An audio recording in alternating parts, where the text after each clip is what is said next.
గురుగారు, పూరి జగన్నాథ్ ఆలయం గోపురం పైన కొన్ని కాకులు తిరుగుతూ కనిపించాయి గురుగారు. అవునండి. ఇది దేనికి సంకేతంగా చెప్పుకోవచ్చంటారు? ఇది దుష్పరిణామం అనే చెప్పుకోవాలండి. ఎందుకంటే లాస్ట్ టైం మనకి పెహల్గాం దాడి జరిగే ముందు కూడా 3, 4 రోజుల ముందు గెద్ద ఆ జెండాను ఎత్తుకుపోయింది. సో, అసలు కాకులు, పక్షులేవి తిరగనటువంటి ప్లేస్‌లో కాకులొచ్చి చుట్టుముట్టడం మంచిది కాదు. ఓకే. Point number 1. రెండవది దీనికి తోడు మనకి పంచగ్రహ కూటమి 3 సార్లు ఒకటేసారి రావడం.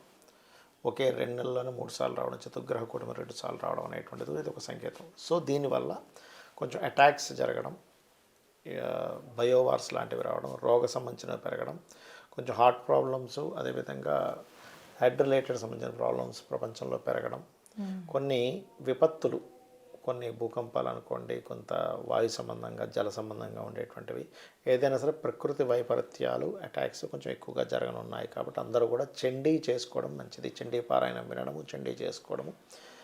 నవగ్రహాల్లో ముఖ్యంగా కుజ, కేతు, రాహు, శని, గురుగ్రహాల దగ్గర దీపారాధన చేయడం, గోశాలకు వెళ్ళి గోవులకి ఏదైనా తినిపించడం చేయండి. రద్దీగా ఉండేటువంటి ప్రదేశాల్లో ఉండకండి ముఖ్యంగా.